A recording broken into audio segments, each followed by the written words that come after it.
Oke. Assalamualaikum warahmatullahi wabarakatuh. Jumpa lagi di channel Digital Konstruksi. Untuk video kali ini kita akan membahas masalah pengajuan pasang baru untuk perumahan, Mas. Ya, benar perumahan. Karena seperti yang kita ketahui bahwa kebutuhan akan perumahan ini semakin besar. Juga dari program dari Kementerian PUPR juga target 1 juta perumahan. Maka dari itu Digital Konstruksi Kemen PUPR apa? Kemen PUPR. PUPR itu apa? Pekerjaan umum dan perumahan rakyat. Kan ada target 1 juta rumah untuk Indonesia.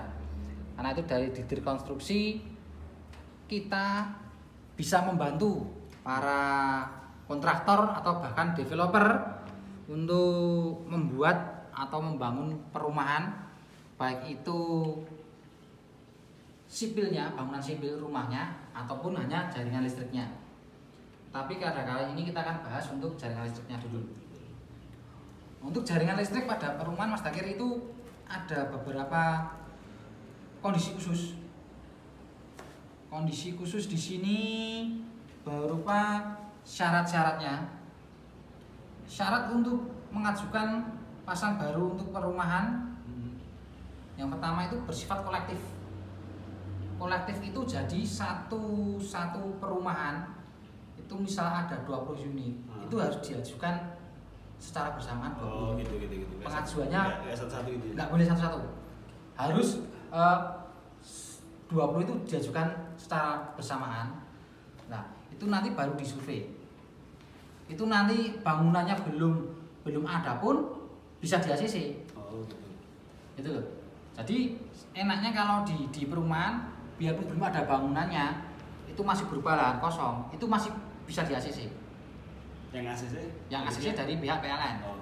Asalkan ada surat permohonan untuk pengajuan perumahan. Yang kedua, masa kolektif tersebut berlaku 1 tahun. Jadi misal kalau ada 20 unit perumahan, calon perumahan diajukan bersamaan ke 20 unit itu. Nah, itu nanti masa berlakunya register untuk perumahan itu 1 tahun. Nanti kalau sudah lewat dari 1 tahun, ternyata hanya ada 15 rumah yang laku. 5 rumah sisa harus pengajuan pasang baru lagi, membayar biaya pasang penyambungan lagi. Yang 3, pemasang KWH dapat dilakukan jika jaringan sudah ada. Jadi itu nanti prosesnya pengajuan, kemudian kita melakukan survei, kemudian nanti jaringan sudah masuk, tiang listrik, penarikan kabel JDR, baru nanti bisa untuk pemasangan KWH meter ke tiap-tiap rumah. Nah, di Digital Konstruksi kita membantu para kontraktor atau developer untuk mempermudah masalah perizinan tersebut. Oh, gitu. Bisa kita mempercepat proses survei, kemudian kita mempercepat proses pemasangan jaringan biar lebih cepat. Kemudian kita juga bisa membantu pemasangan KWH meter di tiap-tiap rumah. Jadi nanti di tiap-tiap perumahan di perumahan tersebut terpasang rapi. Ada 2 tipe untuk perumahan. Yang satu listrik terpusat atau jaringan bawah tanah. Oh, gitu ada. Ada. Yang kedua tetap KWH terpasang di masing-masing rumah. Oh, biasa. Ya. Standar biasa sama yang di bawah tanah. Apabila di bawah tanah, perbedaan untuk kegunaannya? Sama-sama, cuman masalah kerapian aja dan pemandangannya lebih. Kalau bawah tanah pemandangan lebih elok gitu, Mas. Karena tidak ada jaringan kabel yang semrawut, tidak ada tiang yang berada di tengah-tengah. Oh, itu semua di bawah itu? Itu semua di bawah. Jadi contoh misal kalau pengerjaan seperti ini, ini adalah site plan sebuah perumahan. Di sini ada 17 coupling ya, 1, 2, 3, 4, 5, 6, 7, 8 sampai 17. Nah, kalau menurut seperti ini, posisi tiang kalau posisi bisa di sini 1, 2, dan 3. Ini kalau pemasangan jaringan seperti biasa, bukan jaringan bawah tanah. Kabelnya di atas lagi. Kabel di atas. Tapi kalau pemasangan kabel bawah tanah, pemasangan yang hanya di sini. Satu tok gitu. Satu tok sini, trafo di sini. Nanti ada box panel di sini. Dibuatkan seperti rumah kecil, itu ada box panel, itu untuk membagi masuk ke rumah-rumah.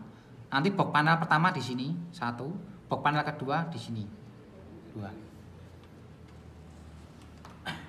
Itu letaknya di bawah semua.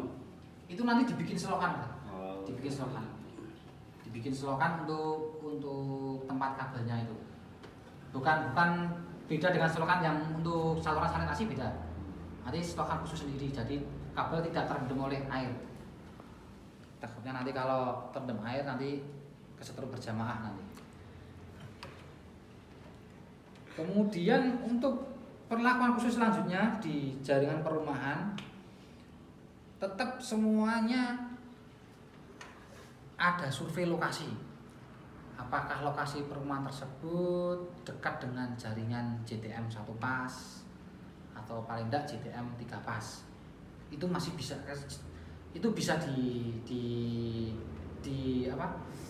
dilanjutkan prosesnya. Kalau terlalu jauh, ada maksimal jaraknya itu 300 meter, itu nanti ada perluasan jaringan.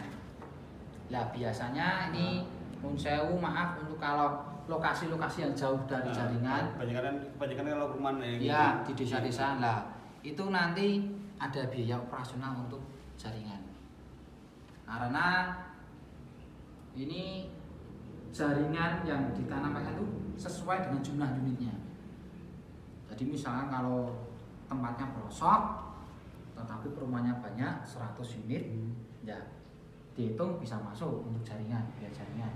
Tapi tempatnya pelosok hanya 20 unit, ya nanti ada biaya operasional untuk biar lanjut prosesnya.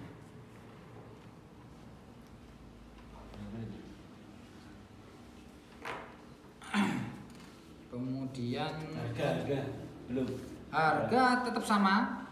Apabila nanti pengajuan 900 ya karena itu kuantitatif. Ada yang tadi berbarengan tadi gabungan tadi loh.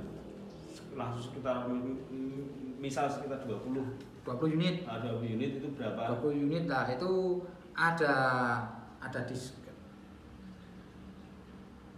Tadi 1 unit 900 kan 1.700. Itu nanti kalau untuk khusus perumahan ya nanti ada diskon, Mas. Karena itu kan kuantitatif.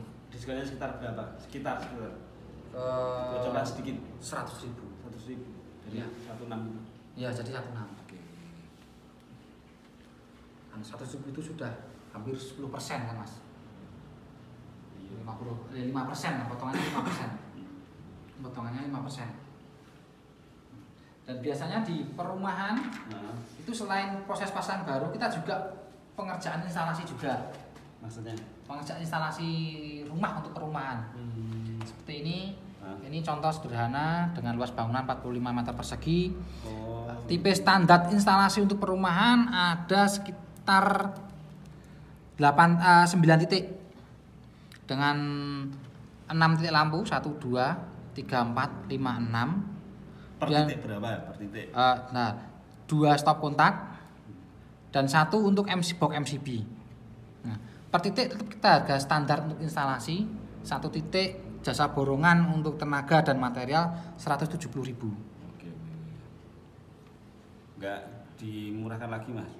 Karena di internet itu ada yang harganya per titik 150.000 itu. Itu tergantung spek, Mas. Oke. Ya, karena kalau di tempatnya kalau di setir kan kita pakainya speknya yang spek maksimum, Mas. spek maksimum. Kita pakai kabel kan Ethernet ukuran 2x2,5. Beda. MCB juga kita ini pakai grupo. Outlet kita semua pakai grupo semua. Gimana ya kalau menggunakan yang Ya, karena kalau murah itu panjang ya? jangka panjang, Mas. Gedos malah kobong. Kobong malah. Karena kita kan nggak tahu konsumen kan pakainya buat apa aja. Oke. Kita perumahan tipe standar 900 tapi dia nanti tambah daya, kemudian main aman ya. main aman aja untuk jangka waktu. Dan kita juga garansi mas. Oke. Garansi instalasi itu untuk garansi pengerjaan itu kita kasih garansi sampai 3 bulan dari setelah selesai pekerjaan. Setelah terima kita garansi 3 bulan. Kalau selama 3 bulan itu ada kerusakan masih ditanggung sama kita. Tapi kalau secara belak-belakan kita ngomong apa yang sudah kita kerjakan tuh kita bisa garansi sampai 10 tahun. Jos 10 tahun. 10 tahun. Asalkan dengan pemakaian yang standar. Tahu-tahu nanti pelanggan tambah daya dari 900 ke daya 7700 ya. Instalasi harus menyesuaikan lagi. Tapi kalau pakai instalasi yang lama ya yang sesuai dayanya.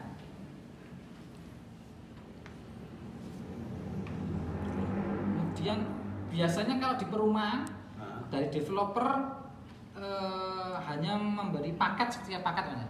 Jadi pasang barunya hanya daya 900 atau 1300. Nah, untuk kebutuhan konsumen kan berbeda-beda. Ada yang pakai AC atau pakai heater lah.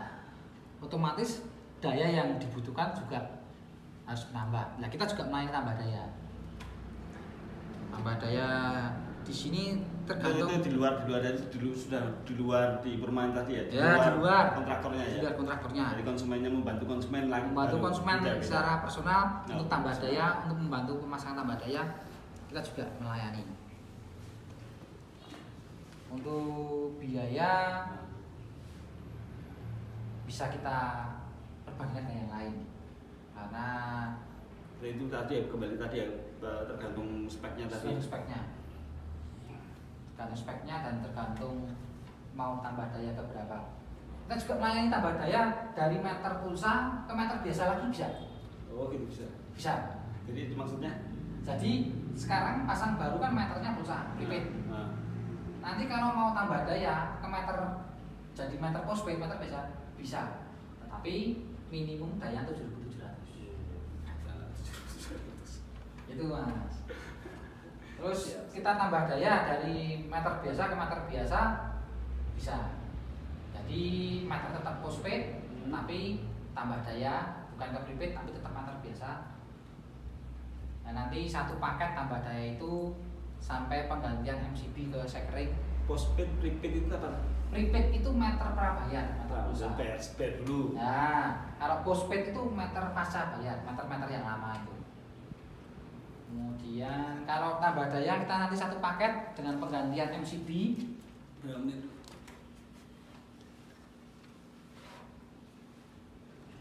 Penggantian MCB yang disesuaikan dengan daya yang baru ditambahkan.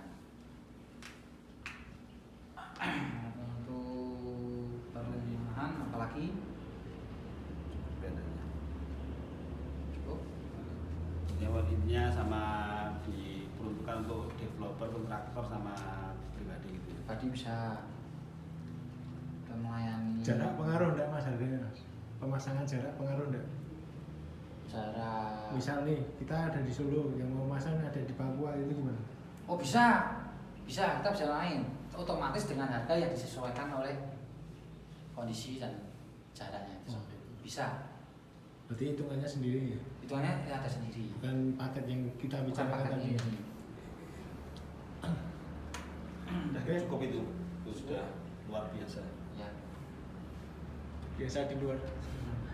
Demikian penjelasan tentang pasang baru untuk